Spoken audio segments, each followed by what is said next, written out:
హిందూ సంప్రదాయంలో ఉన్నటువంటి పద్ధతులు కావచ్చు, జీవన విధానం కావచ్చు, అన్నీ కూడా శాస్త్రీయ సంబంధమైనటువంటివండి.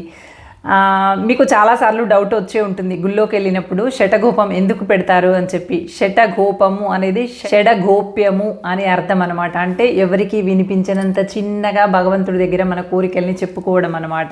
షడగోప్యమైనటువంటి విషయము అని అర్థం.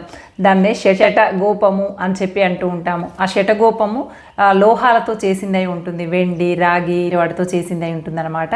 దానిపైన శ్రీవారి పాదాలు ఉంటాయి, దేవుడి పాదాలు ఉంటాయి. అది మన నెత్తిన పెట్టి తీస్తారు. అది మీకు అందరికీ కూడా తెలుసు అనమాట. అయితే మన నెత్తిలో అది అయ్యగారు పెడతారో అప్పుడు ఏదైతే కోరిక ఉందో అది స్వామివారితో చెప్పుకోవాలంట. షటగోప్యముగా చెప్పుకోవాలన్నమాట స్వామివారికి.